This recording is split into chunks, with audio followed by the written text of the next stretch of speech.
So, you want to learn how to play streams. How to read streams, how to hit streams, how to play streams, whatever you want to call it. For streams, you need finger control and flow aim. Flow aim will catch up naturally with finger control, so that's what we're going to focus on. First things first, we need to get some maps. If you are a Freestar player,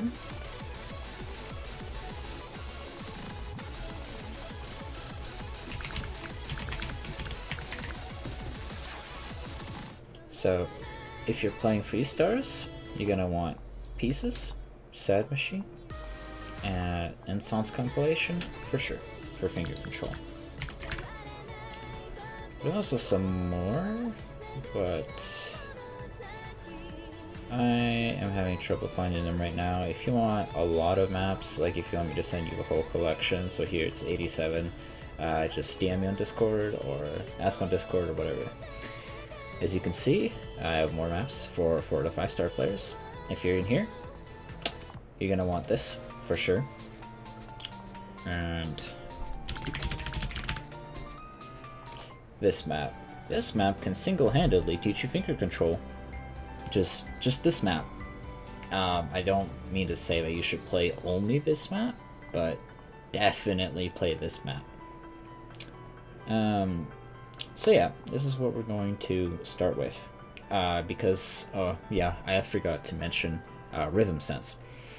So what rhythm sense is basically, instead of looking at the approach circles when they're reaching the inner circle, you listen to the beat, figure out what note of map is mapped to. So in this case, it's going to be mostly piano.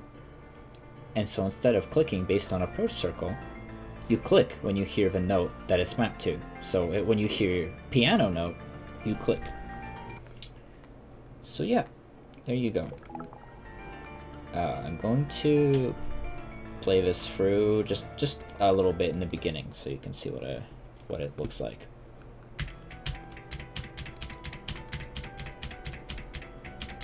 Yeah, a little bit of snap aim here and there, and it is A-right, so I'm not really the most comfortable reading it, and you probably won't be either. But you can hear that this beginning section is mapped to drums. Like, you hear those bursts?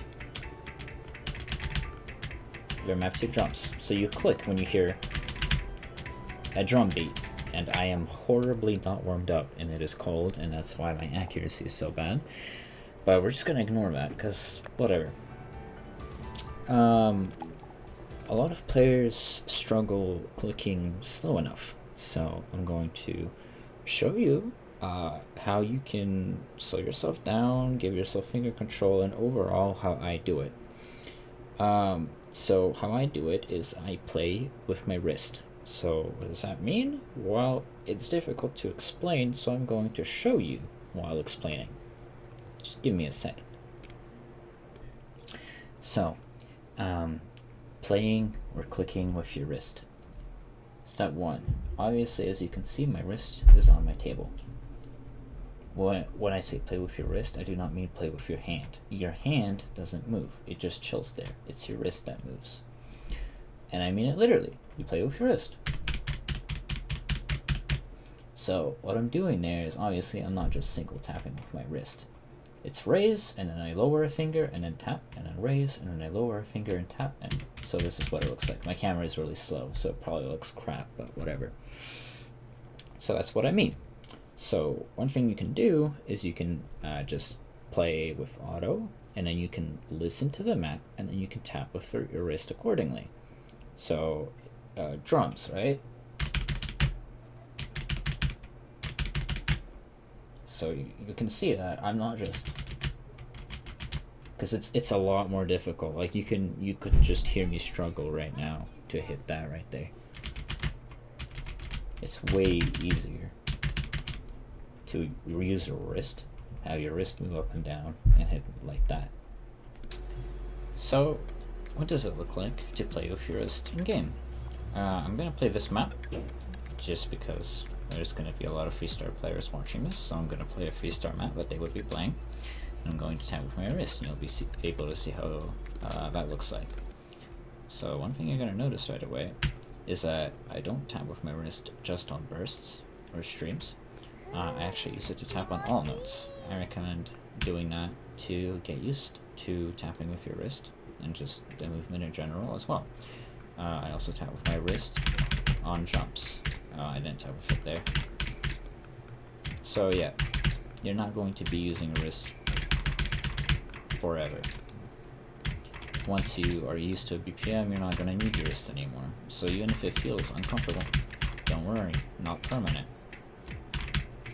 And now, since I'm already used to this BPM, I'm not really using my wrist quite as much as you would. But I am still making an effort to.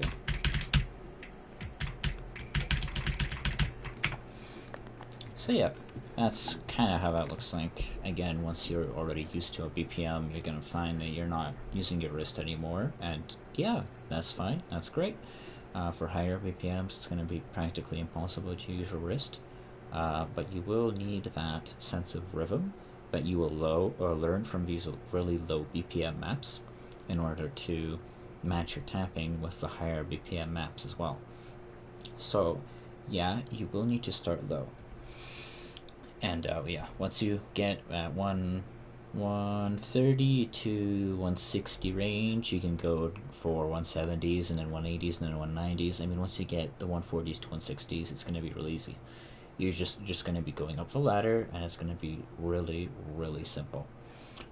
So yeah, that's the basics for how you would learn finger control.